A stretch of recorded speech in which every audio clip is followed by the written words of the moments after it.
Després de navegar des de l'arxipèlag de les Illes Madalenes al nord de Sardenya, baixar per la costa oest i perdre'ns durant setmanes al sud de l'illa, hem fet una breu parada a Cagliari per desembarcar els meus fills, el Pau i l'Alba, que després d'un mes al Tirant han agafat un avió per tornar cap a casa. Hem amarrat a la Marina di Bonaria, que és la més gran de Cagliari, capital de Sardenya. Està una mica lluny del centre de la ciutat i les bicis que portem al Tirant ens fan molt bon servei per desplaçar-nos i per carregar el vaixell amb queviures i tot el necessari per una bona temporada. També aprofitem per omplir els dipòsits amb 700 litres d'aigua, que a hores d'ara ja estan ben eixuts. Com que ens trobem al sud-est de Sardenya, la distància a Sicília només és d'unes 140 milles i per aquí ens han dit que hi ha una corrent constant d'un nus que porta cap allà. A més, els vents dominants a la zona, tant el mestral com el sirocco, ens són molt favorables. La idea d'anar a Sicília ha estat una decisió totalment improvisada. Així doncs, hem de comprar cartes nàutiques, diversos llibres i cartes electròniques per al plòter del Tirant. M'encanta improvisar.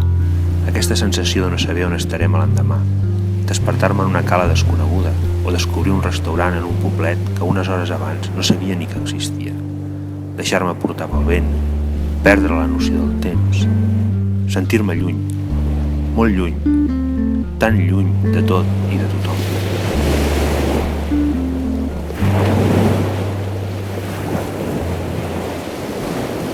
Abans de creuar, fem una última parada, a Porto Junco, que és el punt de Sardenya que es troba més a prop de Sicília.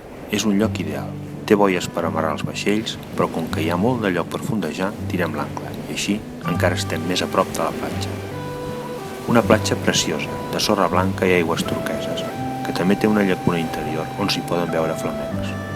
Un lloc ideal per relaxar-se i perdre la noció del temps. Si el paradís existeix, no pot ser gaire diferent de tot això. Les roques de Sardenya són espectaculars, diferents dels altres llocs que hem estat. Tenen un color rosat clar i formes arrodonides. Aquí semblen dissenyades anatòmicament i passem el dia provant quina és la més còmoda.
Som a finals d'estiu i el temps és molt tranquil.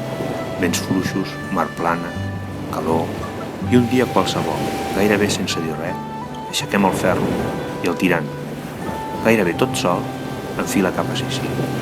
No sé si és el corrent que ens han dit o com que no coneixem la vida anterior del Tirant, resulta que ja hi ha estat un munt de cops i se sap el camí de memòria. Una oreneta juga entre les veles. O potser vol descansar, no ho sé. Finalment es para l'antena del radar i ens fa companyia.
Entre jocs, menjars i migdiades, gairebé sense adonar-nos-en, arribem a Marettimo, la més occidental de les Illes Egades.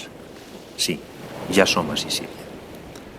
La reserva natural de les Illes Egades és la zona marina protegida més gran d'Europa i té 4 zones amb diferents graus de protecció. Val molt la pena informar-se abans d'anar-hi del que està permès en cada zona. Està formada per 5 illes, però només 3 estan habitades, que són Marettimo, Favignana i Levanzo. L'altra és la Formica, amb aquest nom ja us podeu imaginar que és molt petita. I per últim hi ha la Maraoni, que tan sols és una illa. Marettimo es troba a unes 20 milles de la costa de Sicília, i Favignana i Levanzo només a 5 i 7 milles respectivament. Marettimo és la primera illa que es troba venint de Sardenya. Ens dirigim cap a un pantà flotant que munten només a l'estiu, i és un pantà situat al centre de la cala, davant mateix del poble. S'ha d'anar molt en compte, perquè sota hi ha les roques naturals d'una cala i el calat és molt variable. Des de terra, una noia joveneta, quasi una nena, que en aquell moment és l'única encarregada del pantalà solitari de Marettimo, ens fa senyals des de terra. Cada cop està més inquieta. Crida. Només parla italià. No sabem què diu, però alguna cosa passa. La Noemí, que està a la proa, preparada ja per llançar la marra, veu una roca just al mig del pas. Una roca sota l'aigua, però a menys d'1 metre de la superfície. Buf, quin susto! Ara entenem per què aquesta noia estava tan alterada. Per entrar al lloc que ens indiquen, s'ha d'esquivar aquesta roca que hi ha just al mig del pas, de manera que un cop amarrats, la roca en qüestió queda només a uns 2 metres a la popa del tirant.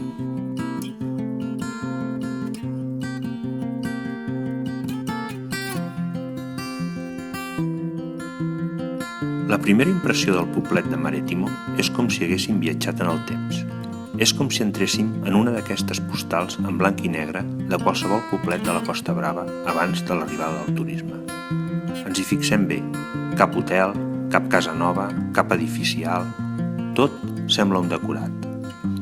A mesura que entrem als carrers, veiem gent, cotxes, portes, finestres.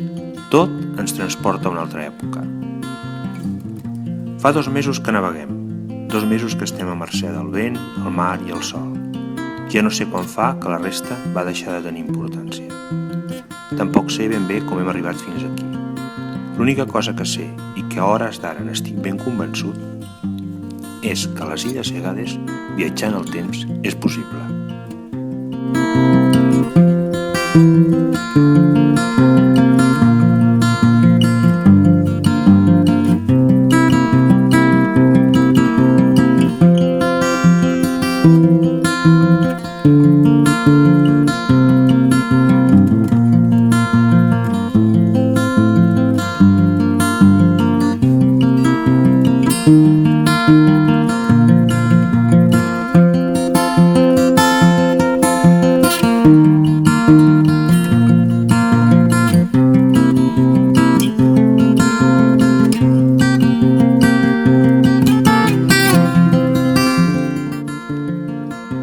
Si us ha agradat, us agrairem que us subscriviu al nostre canal, La Vida Vela. Ens poseu un like i, si voleu, ens deixeu un comentari. Gràcies. En el proper capítol ens arribarem fins a la illa Favignana i veureu un poblet dedicat a la pesca de la tonyina amb el seu petit però molt concorregut port.